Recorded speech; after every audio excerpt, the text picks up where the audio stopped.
je voudrais un tout petit peu rebondir sur la partie souveraineté. En fait, la France récolte ce qu'elle a semé. Elle récolte ce qu'elle a semé. Pendant des décennies, elle a bridé la souveraineté politique des pays africains. Elle a mis en place des dictatures. Elle a soutenu ces dictatures. Elle les a entretenues. Malgré le mal que ces marionnettes commettaient ou faisaient à la population. Elle les a soutenues.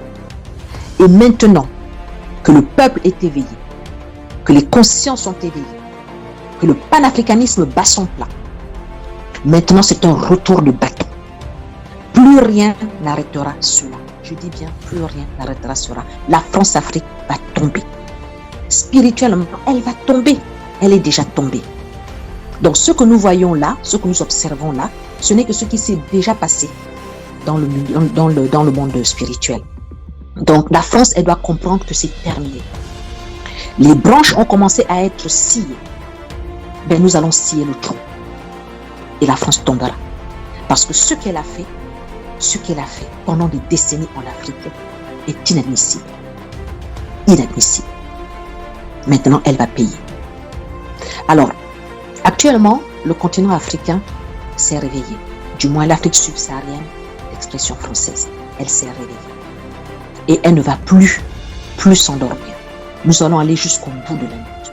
Nous allons faire des convergences de lutte. Nous allons soutenir mutuellement. Je pense que ce panel de ce soir qui tournait autour des coups d'État et surtout par rapport à ce qui vient de se passer au niveau du Gabon montre à suffisance que désormais nous nous intéressons les uns aux autres. Nous nous intéressons à ce qui se passe dans les différents pays. Moi, je suis une panafricaniste. Donc, je me sens aussi bien gabonaise que je me sens béninoise, que je me sens malienne, que je me sens togolaise, etc., etc. L'Afrique est à tous, c'est pour nous tous, c'est un continent. Mais nous devons pouvoir dire à la France que maintenant c'est terminé, j'en sais trop. Les analyses qui ont été faites ont été pertinentes. Les remarques qui ont été faites ont été pertinentes. La France doit comprendre qu'à un moment donné, il y a un temps pour tout sous le soleil. Il y a un temps pour tout. Il y a un temps pour tout. Désormais, l'heure de la France-Afrique a sonné. C'est terminé. Nous allons pouvoir avoir un horizon, un horizon qui se dégage. Nous savons que tout est mis en place pour que l'Afrique se sorte de l'état dans lequel on l'y a plongé depuis des décennies maintenant, pour ne pas dire vraiment des centaines d'années. Et ça, je voudrais vraiment continuer à encourager tous les Africains, autant que nous sommes, à nous dire que nous tenons le bon bout, que si nous continuons à avancer dans cette direction-là, et ce n'est pas fini. Je pense que l'Afrique centrale commence avec le Gabon.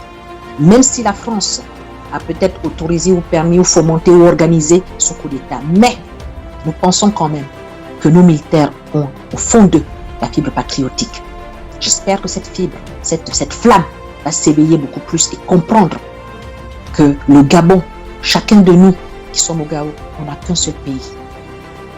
Et ce pays-là, nous devons le sortir, la situation dans laquelle il est. C'est pour cela que j'invite vraiment, et ça c'est mon mot de la fin, vraiment à monsieur Oligui, qui a fait ce coup d'État, de vraiment à comprendre qu'il a eu cette grâce divine de pouvoir diriger le pays pendant quelques temps. Je dis bien pendant quelques temps. Il faut que ce qu'il a à faire, il doit le faire correctement, de la bonne manière.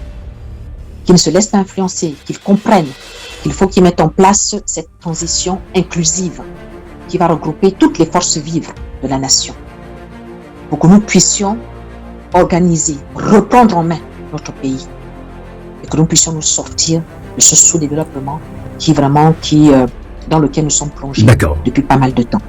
Radio à vous l'été. La voix de la résistance africaine.